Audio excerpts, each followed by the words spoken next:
Hey everybody, welcome back to the Hiraeth and Other Words podcast. I am your host, Timothy Mangle, and I would like to wish you a very happy Easter.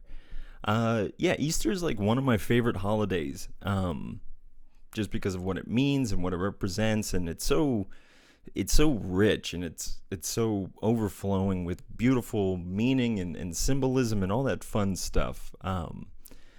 I just hope that regardless of this podcast and whatever else you got going on today, I just hope that you're encouraged and just ready for springtime and whatever else that this season holds for you. Just kind of right off the bat before we dive into the topic at hand, I just want to say thank you to my Patreon supporters.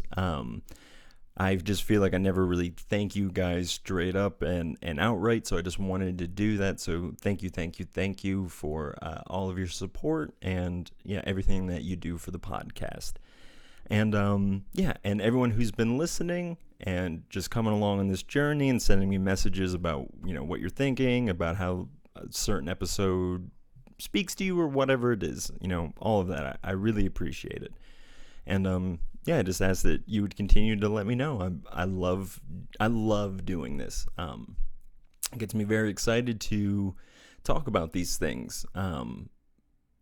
So thank you for that. Thank you for giving me a platform. Obviously if no one was listening, I wouldn't have a reason to do this. So this is all for you. So thank you for hanging in there with me. And oh man. So last week we had Anthony on the podcast, Anthony Blackwell, and then the week before that I did a solo episode called Palm Leaves and Political Revolution. This is going to be a continuation off of that episode, which was episode number 28, which means this is episode 30, which is, again, that's very exciting. And I wouldn't have 30 episodes if I didn't feel like people were listening. And so this isn't just a little bit of a milestone for me. It's for all of us. It's for this podcast. So yay, we made it to 30. Here's the 30 more. Clink. So if you haven't listened to that episode yet, I would encourage you to go back and do that, because that'll kind of give you some context for what we're going to be talking about this week. I am going to be doing a little bit of a summation in about 2 seconds, so if you just want to listen to that, that's totally fine. Just hang out for to the end of this sentence. All right, so let's kind of recap where we were 2 weeks ago, because it's been 2 weeks, had another podcast in between. There was two things that I really tried to highlight in the last solo episode that I did, episode 28. And the two things would be, one is how the disciples viewed Jesus, or how they viewed this Messiah figure that was promised to them. We have a very spiritual, almost solely spiritual, I won't say solely, but vastly a spiritual understanding of Jesus. When we think about the person of Jesus, it's almost entirely in the context of spirituality or a religious sense.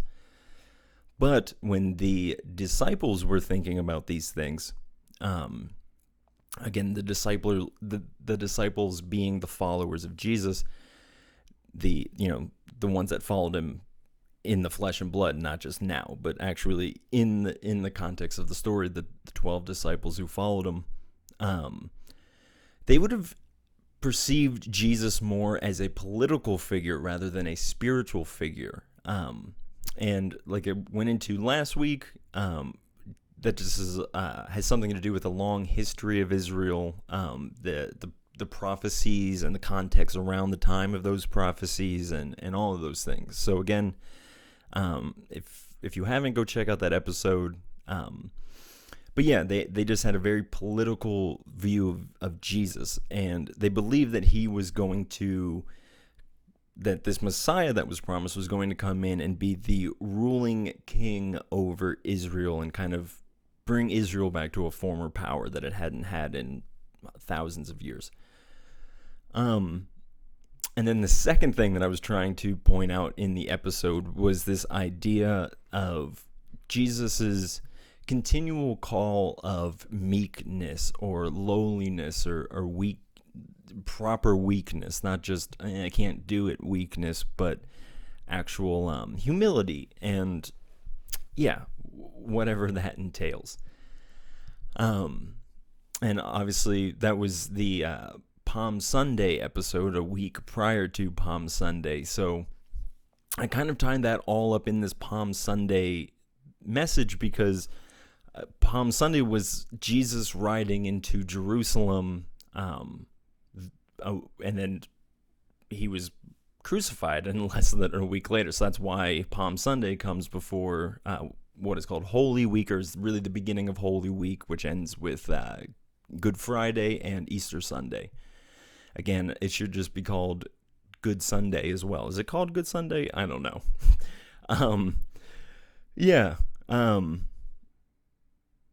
So let's kind of pick up where the story left off.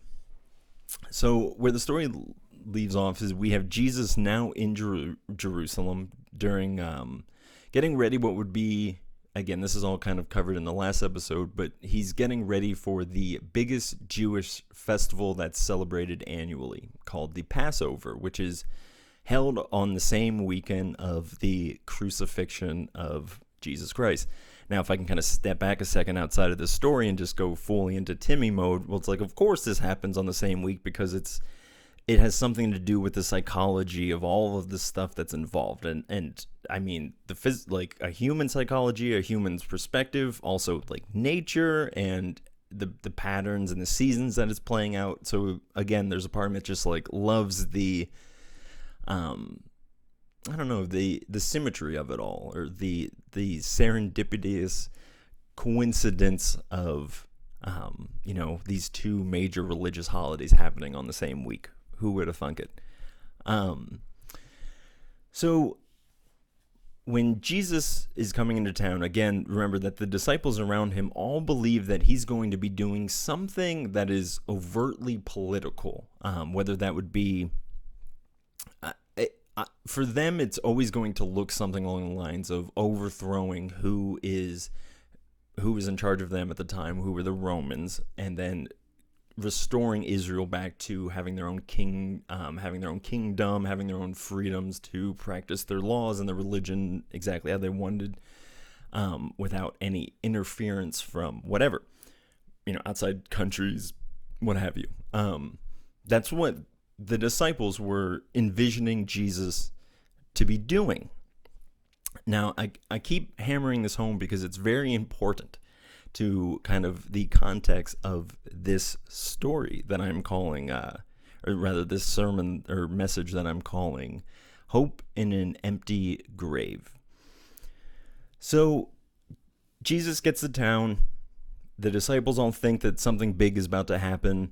And the first thing in the Gospel of Matthew, I believe, and I may have mentioned this last week, that the first thing that Jesus does when he gets into Jerusalem is he goes right to the temple and he does what is called the cleansing of the temple. And I would say most people who, whether you're spiritual or not spiritual, you're probably aware of this story. Because this is the story where Jesus chases out all the money launderers and all that kind of fun stuff out of the temple. People just selling stuff at high prices, money launderers, tax collectors, all of these things. He cleanses them from the temple, and he says, my Father's house will be a house of prayer. And so, again, I'm going to be telling this story almost solely from the perspective of the disciples. So there's not going to be a whole lot of theological implications in a lot of this, but it's going to be very practical. And again, because we're very lucky where we are to have the hindsight and have all the years of, scholars and theologians and prophets and priests who have helped interpreted the life of Jesus to us. But for the disciples, they had a completely new, fresh, and, the most authentic understanding of Jesus. So that's why I want to go from their perspective. So yeah, they're watching this man that they've been following now for 3 years do something incredibly radical, right? He chases these people out of the temple. He shows a level of authority that is incredibly high, because he's going into the temple as someone who doesn't, it's like going into a church nowadays and cleansing one of those churches, or getting rid of all the hypocrisy in it. Now I don't know what that looks like nowadays, and I have the example of Jesus.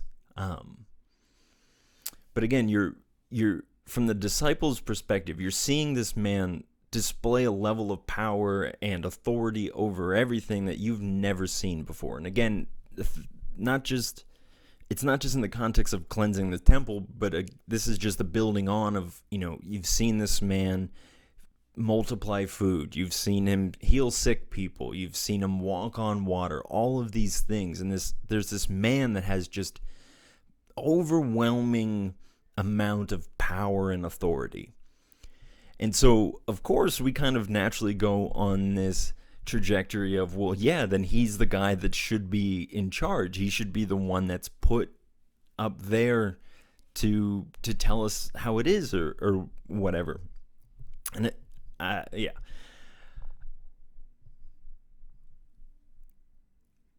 Where do I want to go from here?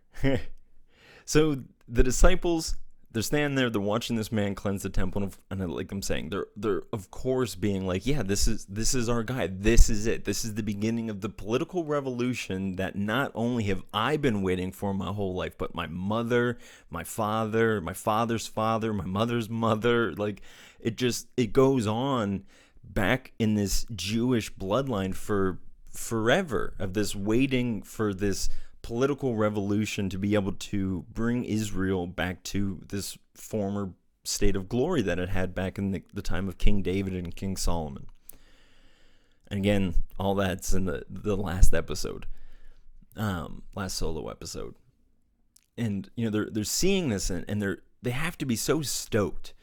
And I talked about this again on the last solo episode, was this week, Holy Week.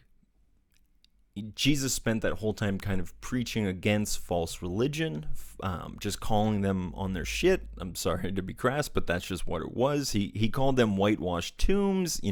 It's, you look good on the outside, but there's death within inside of you. That's what that means. These aren't nice things to say.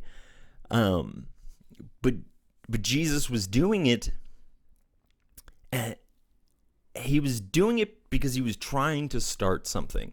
It had been too long of just this okay status quo, and this is why the disciples were so amazed at him cleansing the temple, was because, again, no one else has ever acted like this. No one else has ever done anything like this.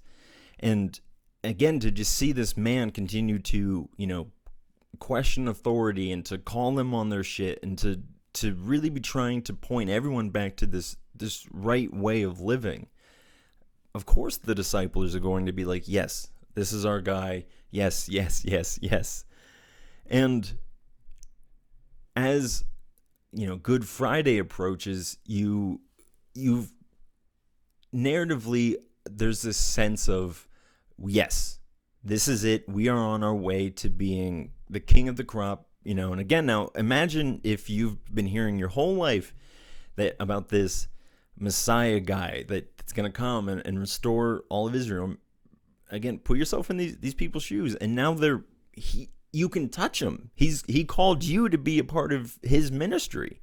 Of course there's going to be this ego that wells up inside of you and saying, oh my goodness, I'm going to be right next to the guy when the guy is running everything. That's great. And I think that's 100% where the most of the disciples were at come Good Friday. And,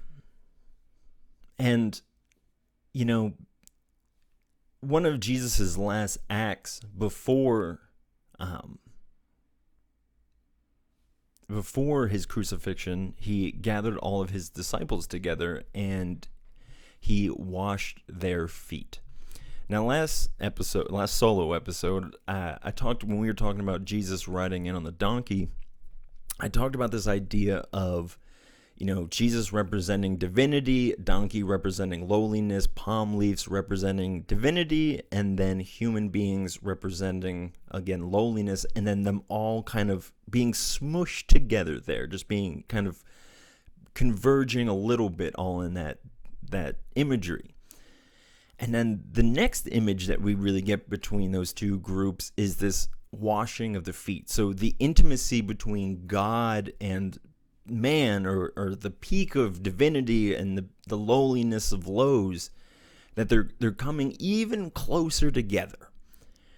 And I love it. I always want to sit back and appreciate those images, because for me personally, I've always had, whenever I feel very distant from God, or whatever that means, or not aligned with myself, or just off, or like there's something missing from my life, whatever that is, I love seeing symbols of its closeness, of it's washing your feet. It's the same water that's on his hands are on their feet, and it's beautiful. It's this closeness, and it's closeness, and that's, again, I'm just going to get passionate about it, but like that's the heart of the Christian message, is that, and that's the point of even the crucifixion, kind of to go down that road a little bit, is the crucifixion is really where you see the full convergence of man and divinity,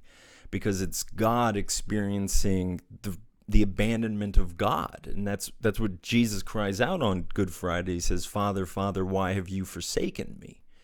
And again, think about that. That's complete meeting of man and God, is this idea of feeling absolute abandon, but also being the person that you're feeling abandoned from. And I just love that imagery that's all wrapped up in the crucifixion and all of those things. So that, I kind of just looked at it from an outsider's perspective. But again, now let's go into the crucifixion. This man who you think is, he's going to be the king, he's going to be the ruler over everything that you know. He's washing your feet.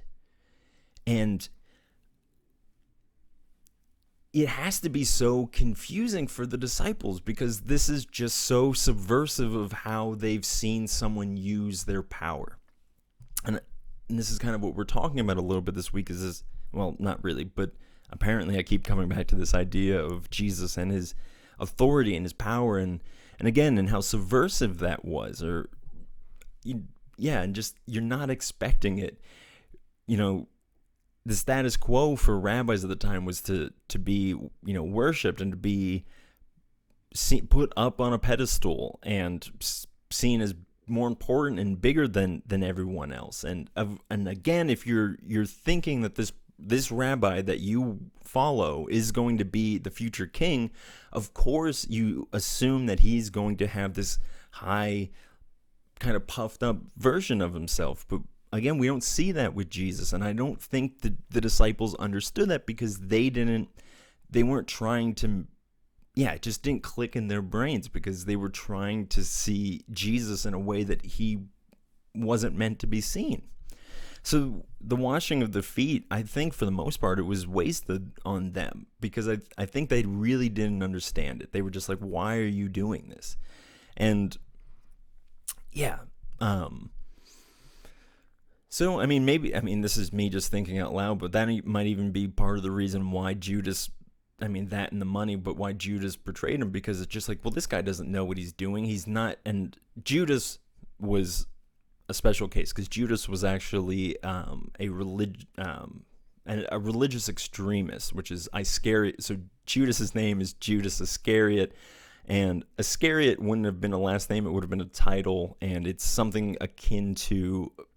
It's coming from a a word that is it's a form of belief, and so it would be like Tim the Christian or something like that. So it's, or Tim the whatever philosophy or whatever. So it would be this name with kind of this tag on the end, and that's what Judas Iscariot was. He was this kind of radical who, like everyone else, wanted this place of power in over Israel.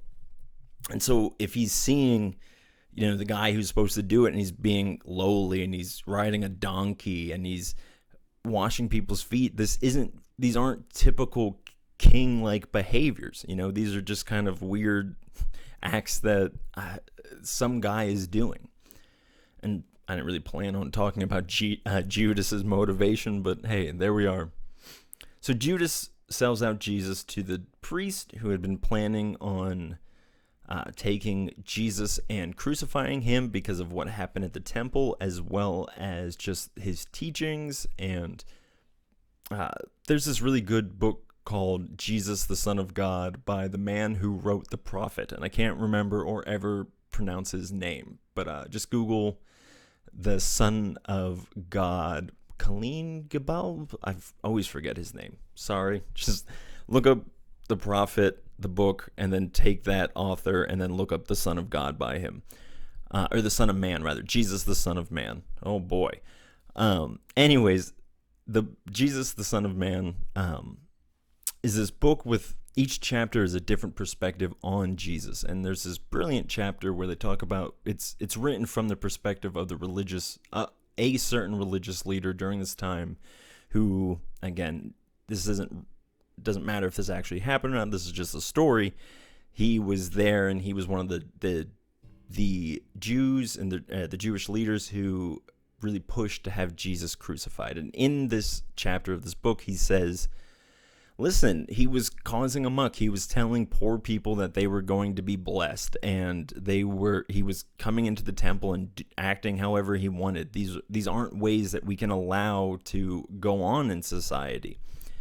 And not that I agree with him on this fake made-up story, but I really think that helps us understand the perspective of the people who did actually kill Jesus. That obviously, I think there was a little bit of wickedness in their heart, but that wickedness came from,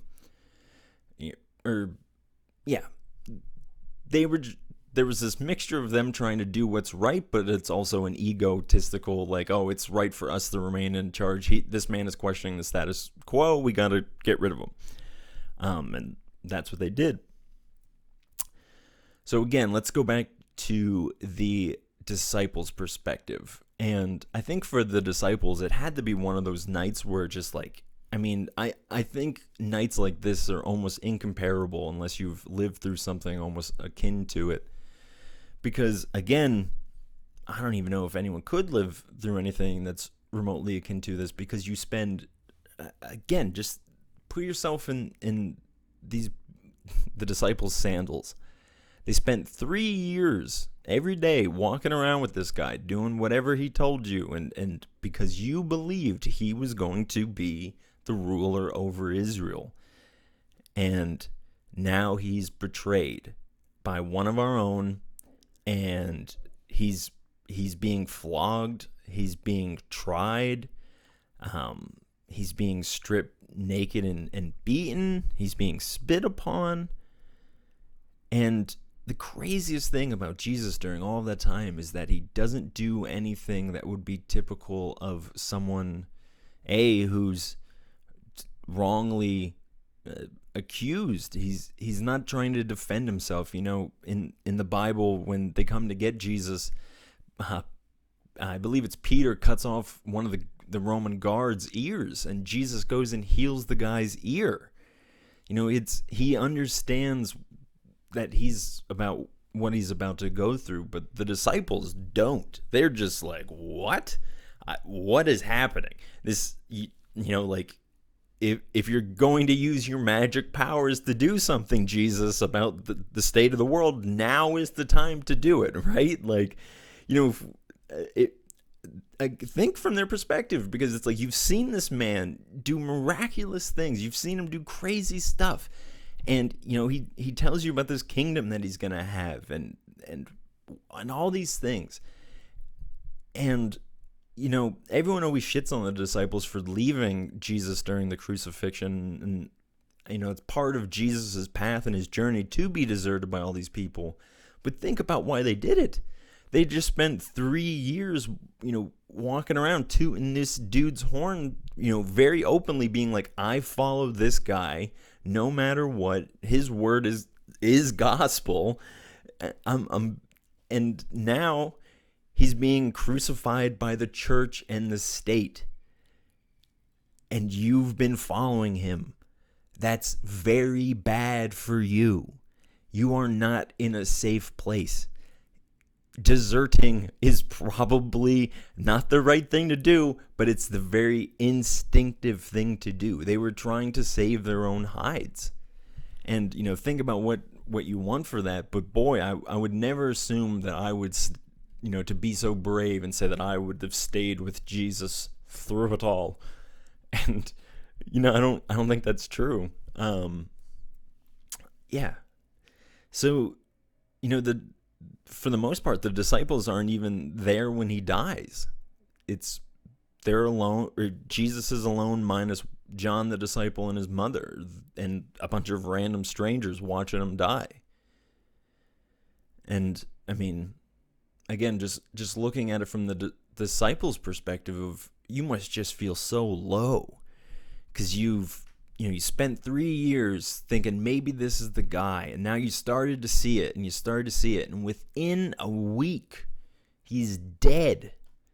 He's just completely crushed by the state and the church, and you're left without a leader. You're left without any source of income or skill, because you'd spent most of the disciples, they would have been anywhere between 12 to 18 years old when they or 13, 18 years old when they started following Jesus for 3 years. So, I mean, at most, you're 21 years old. You probably don't have a skill.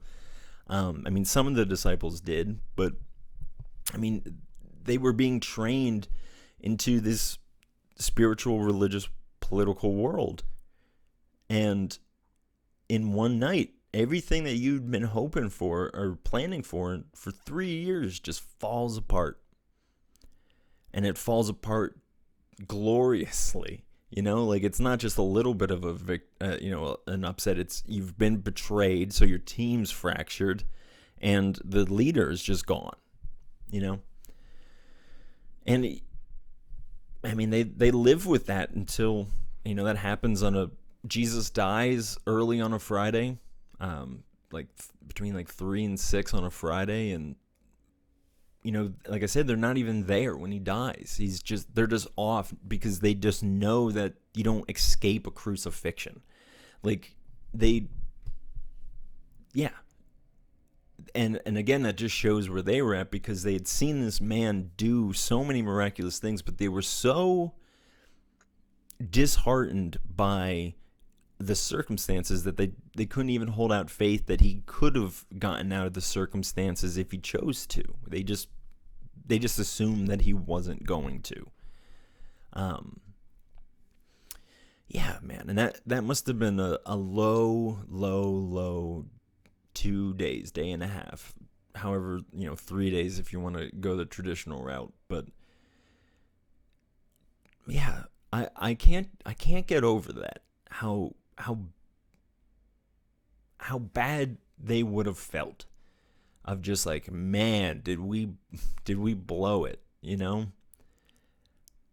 And then on that Sunday, you go to the tomb and it's empty. And it's for the disciples, they didn't get that. There's so many things in the Gospels that the disciples just don't understand. It continually goes over their heads. There's multiple times in the Gospels where Jesus talks about that he's going to die and be resurrected, and they're just like, yeah, we don't understand what you're talking about. And I can't get over this beautiful, smirking, trickstery imagery of Christ in this moment. And it's happened through this whole week, and it's happened through this whole time of getting ready as Jesus is, preparing them by subverting their expectations. And it's the most beautiful thing, because like I said in the other episode, the first thing he says in his public ministry is, "Blessed are the poor, for they shall inherit the kingdom of God." And blessed are the meek, for they shall inherit the earth. He's not calling to powerful. He's not calling to these big, voluptuous things. He's calling to lowliness and to meekness. And that's the trickster of Jesus, and how you think he's gonna go one way and then he goes the other. And I think that's the beauty of what happened to the disciples, is that they imagined that Jesus was going to go and have this big triumphant battle with the church and the religious leaders of the time and the Roman army, and that he was going to do something that was so powerful that he was just going to overthrow them all and make them look small and ridiculous. And man, I can't tell you how many Christians I know that have the same understanding of Jesus today. And the empty tombs, the empty graves, has that same smirk and trickery to these people today, because it's, I know a lot of Christians that just want a good Christian president and to have good Christian values, and to, bring prayer back into school, and to make, America Christian and all of these things. But I don't see that as Jesus's prerogative. What I see of Jesus's prerogative to be is caring for the lowly, caring for the orphan and the widow and the needy, the homeless, the sick. That these are the people that Jesus came for. That he didn't come to have this big, I'm in charge, this is how it's supposed to be. He came to serve, and that's the Gospel of Mark 13:13 says, "The Son of Man came to serve, to give his life as a ransom for many." And that's the invitation of the Christian calling, is if you want the world to be a better place, make the world a better place. Don't go looking to, some Messiah figure that's so far off or whatever, but pick up your cross and follow me.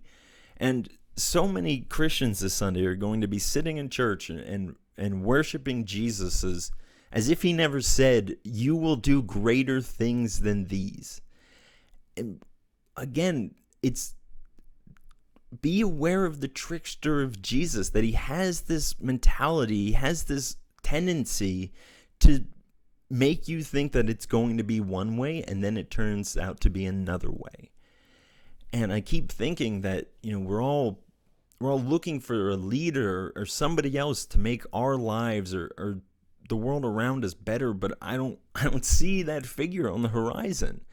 And yes, it's right to worship Jesus, and it's right to praise him, but it's in doing so you're supposed to imitate him. And again, there's this call from Christ himself to us that we will do better things than him. And the dude rose from the dead, and we can't even get that right. We haven't begun to scratch the surface of the true Christian calling, and I really do believe that. Because again, think about this from the disciples' perspective, is they're seeing this empty grave, and they're just like, there has to be a part of him that's just like, he just doesn't stop. He doesn't stop subverting our expectations. And there's an encouragement in that for us, is that when you think God is going to do things one way, and it doesn't happen that way, that understand that there's another way about doing things that God, whatever that is, has in store for you. And so, I just hear this empty grave saying to the disciples of like, you thought it was going to be this big, triumphant, glorious, you're sitting at my right hand as we rule over this kingdom. No, man, that's not what it's about. It's about riding a donkey. It's about washing feet. It's about being crucified alone. And it's not a fun calling. And I think somewhere along the way, Christianity was supposed to, I don't know, it got fun. It got about being fun and hip or whatever. I don't know, but it's the Christian calling, man, is this call to lowliness and to humility and to meekness and to love. And yeah, I see that in this empty grave for the disciples, is that they expected fireworks and a parade and all of these things, but that's not what they got. But what they got turned out to be the right thing, because it's this crazy notion that loving people or taking time to listen to people and taking time to care about people, that it might not, and Jesus didn't die and resurrect seeing what he would have wanted to see completed, right? And we're not going to see that. There's plenty of beautiful things that I would love to see in my life, like health care for everyone, no more homeless people, no more hungry people, no more whatever, no more people without jobs or meaningful existence, whatever it is. But I also know that can't be accomplished in my lifetime if I don't begin now to do things in the practical world that I touch. And I think it's very easy for everyone who's listening right now, and myself included. It's so much easier to just put something up on the internet that makes you sound like a nice person, or share a good post that makes you look smart or caring. But what really matters is how you treat people in the everyday life.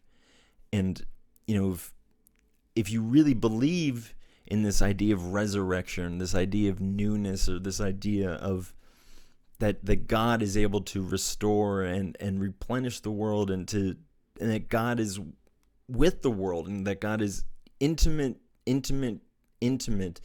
with the sufferings of the world, then we wouldn't be looking for God in these places of power and of high upness and whatever, but we would see him in these, in the loneliness and in loving people who, from our perspectives, don't deserve that love.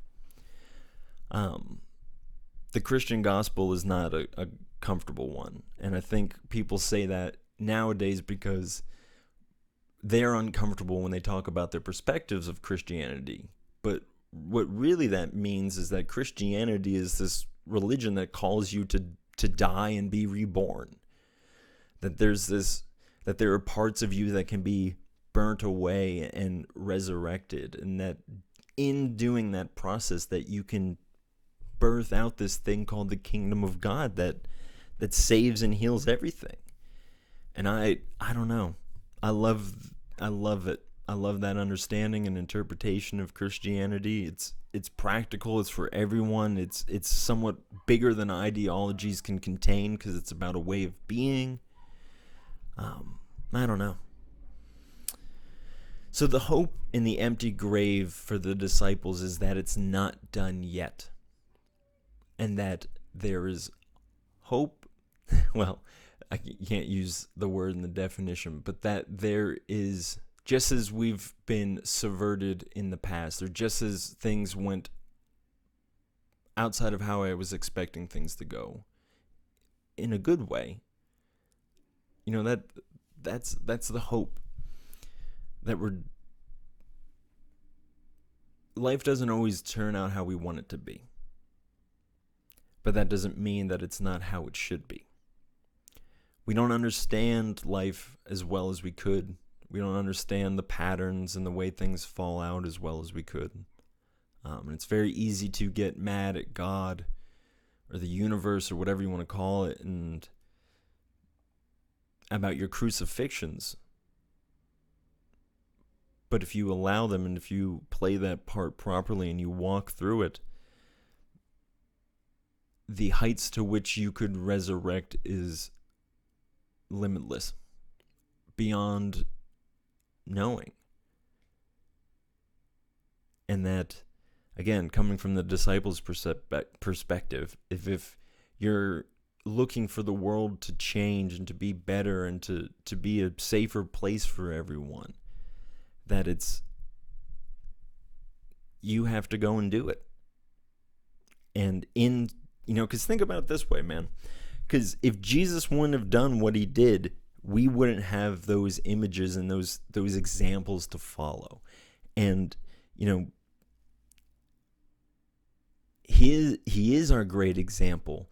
But the disciples, once they figured out what this was about, they were like, okay, we understand it's our turn now, Jesus. And they went out and fed the poor and healed the sick, and they did these things. And so that's the hope, that it'll be passed to you, and then you should pass it on to someone else, and that it's not this far off somebody else is going to save you, but that you have the possibility to save yourself and to save the world around you through saving yourself. So I don't know. I hope you're encouraged, because this, like I said, this hasn't been like a very theological, like a big part of, like I talked about earlier, of the crucifixion and the resurrection. And these images are so deep and they're so poignant in symbolism and symbolic meaning that there's 1,000 ways to come at it. But I really wanted to come about it in the way of,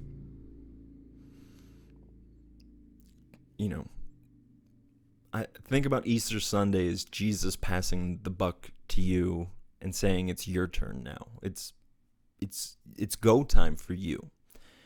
And Jesus's life and the reward thereof, because we're all subjugated to death. We're not escaping that. Even Jesus had to die. But what a death! Can we live a life that our death is so poignant and so powerful that it causes such a revolution like his did? You will do greater things than these. I don't know how greater these things are, but man, my prayer is that we start to live up to that. And the part of me that's grateful, the gratitude within me says, thank you, Jesus, for believing in me to do greater things than you, to be able to resurrect like you and to heal like you and to love like you, all of these things. And my prayer and my encouragement for you was, as well as that, that you would be able to have that confidence and that courage that you are a child of God, regardless of your gender or your political views or your religion or whatever. You belong to the source, the loving source that created all things, and so does everyone else. And life only seems to work better when we acknowledge that for ourselves and for the people and the world around us. I hope you have a very wonderful Easter. May the Lord bless you and keep you and cause his face to shine upon you. Thank you so much for listening, guys. We have a Patreon that's linked below if you want to check that out, to just help out some keep the lights on here in this room, keep this tapestry up. Next week I'm doing a bonus solo episode that you can get through signing up at the lowest tier on the Patreon. It's just $1 a month, and that goes up to higher ups. You can get more stuff as you go up. So I'm doing a solo bonus episode on did Jesus actually physically really raise from the dead, or is it just a story? Is it okay to be just a story, and all that? So if you are interested in hearing me talk about that at all, go ahead and sign up to the Patreon on whatever tier you want, and you'll be able to, have access to that. And like I said, I'll be doing that live on Facebook.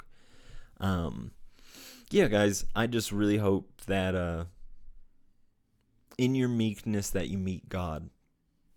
I don't know what else I could, I don't know what's a better prayer to ask for you and the rest of the world. But yeah, I hope that you love yourself and that you. Oh, I screwed up my ending. I've been trying to say, I hope that you love your neighbor as yourself and that you love yourself. Goodbye, friends.